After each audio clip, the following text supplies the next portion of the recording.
बिस्मिल्लाहिर्रहमानिर्रहीम। अस्सलाम वालेकुम। आज मेरा डे 7 है क्वारंटीन में। तो आज की वीडियो मैं उन लोगों के लिए बना रहा हूँ जिन्होंने होटल क्वारंटीन या तो बुक कर लिया है या वो इस वक्त क्वारंटीन में हैं। अम, तो अगर आप अपनी कॉन्फर्मेशन देखें जो सीटीएम ने आपको भेजी है, उसमें आप गौर करेंगे कि नॉर्मली आपको तो पता है कि गवर्नमेंट ने आपको बोला है कि you have to be in a quarantine hotel for 10 days and 11 nights. ज़ाहिर बात है जिस दिन आप चेक इन करते हैं वो आपका डे 0 होता है, तो वो 11 नाइट्स इस तरह बनती हैं आपकी। उसके बाद आपने 10 फुल डेज़ होटल क्वारंटीन में रहना होता है।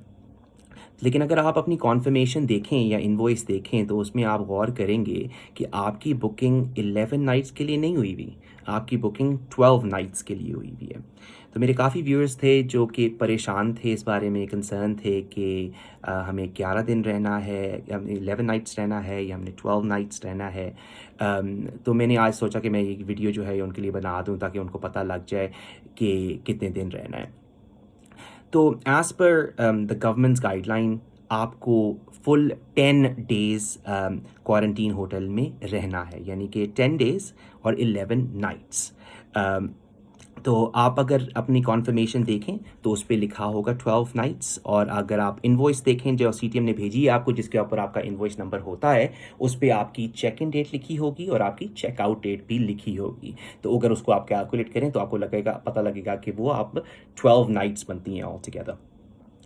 तो सो लेट्स जस्ट अस्यूम कि अगर आप 23rd ऑफ अप्रैल को आपने चेक इन किया था, ठीक है, तो 23rd आपका डे 0 हो जाता है।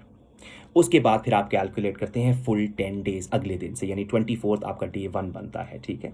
तो उसके बाद फिर आपकी जो चेकआउट डेट होगी वो एक्चुअली हो जाएगी 4th, यानी कि 3rd का जो फुल डे आपने गुजार लिया है उसके बाद जो मिडनाइट आएगा तो डेट चेंज हो जाएगी। तो उसका मतलब है वो 4 बज जाएंगे। तो रात को 12 बज के 1 मिनट जब वो 4 तारीख हो जाएगी उसके बाद आप कभी भी चेकआउट कर सकते हैं। कीप इन माइंड, ये मैं आपको एग्जांपल दे रहा हूँ, अगर आपने 23rd को चेक इन किया है तो जारी बात है अगर आपने 24th को चेक इन किया है तो आपकी डिफरेंट होगी, उससे आपने कैलकुलेट करनी है अपनी 11 नाइट्स, या जिस दिन भी आपने चेक इन किया है तो उससे आपने 11 नाइट्स करनी है। ईजियर वे ये है कि अगर आप देखेंगे तो आपकी कॉन्फर्मेशन में 12 नाइट्स होंगी, तो जहां आपका चेकआउट डेट होगा उससे एक दिन पहले आपने चेकआउट करना है। जो मेरी अंडरस्टैंडिंग है इस पे वो यही है कि ज़ाहिर बात है आपको आपको तो पता है कि ये नॉर्मल सिचुएशन तो है नहीं जहाँ के आपको होगा कि जी आप गए और उन्होंने सारा कुछ चेंज किया और the same day they actually give it to someone else. ज़ाहिर बात है आप क्वारंटीन कर रहे हैं तो वो कोविड को बचाने के लिए ज़ाहिर बात है वो 24 आवर्स तो लेंगे कमरे को सैनिटाइज करने के लिए, ठीक है। एक जो अच्छी बात है इस के लिए, बिकॉज एज़ यू नो कि मैंने आप पिछली वीडियो में आपको बताया था कि खुदा न खास्ता अगर आप कोविड पॉजिटिव हो जाते हैं आइदर ऑन डे 2 या डे 8, तो आपको जो है वो एक्स्ट्रा डेज़ के पैसे नहीं देने पड़ते।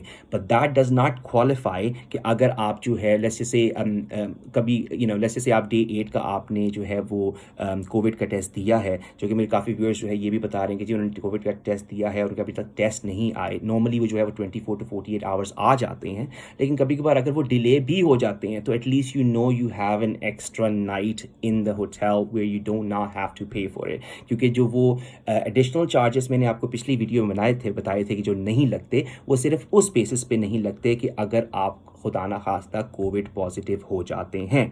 लेकिन अगर आप टेस्ट का वेट कर रहे हैं और टेस्ट का रिजल्ट नहीं आया और you have to stay an extra day और 2 और anything like that, you have to pay for it. लेकिन एटलीस्ट आपको ये पता है कि अगर खुदा ना खास्ता अगर आपका टेस्ट जो है वो विद इन 48 आवर्स में नहीं आता वापस, तो एटलीस्ट आपको पता है कि आपके पास एक एक्स्ट्रा डे और पड़ा हुआ है होटल में without paying any extra cost towards it, ठीक है।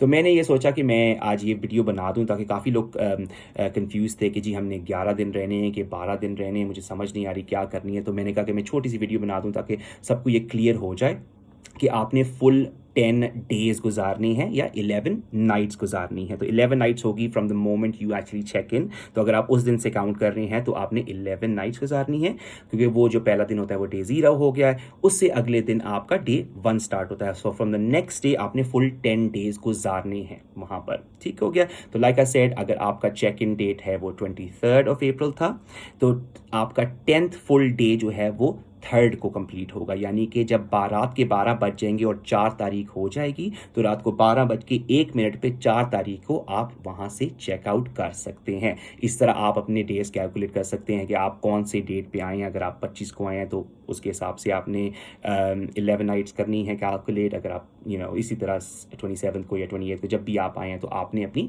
11 नाइट्स वहाँ से जो है वो कैलकुलेट करनी है। तो if you have any concerns, any comments, आप वीडियो के नीचे मुझे कमेंट्स दें। प्लीज़ वीडियो को लाइक करें, मेरे चैनल को सब्सक्राइब करें, because I will be making a lot more videos जो कि इंशाल्लाह आप लोगों के लिए हेल्पफुल होंगी। अल्लाह हम सबको खैरियत से क्वारंटीन ख़त्म करवाए और अपने अपने घर पहुंचाए। आमीन। Thank you very much. अस्सलाम वालेकुम।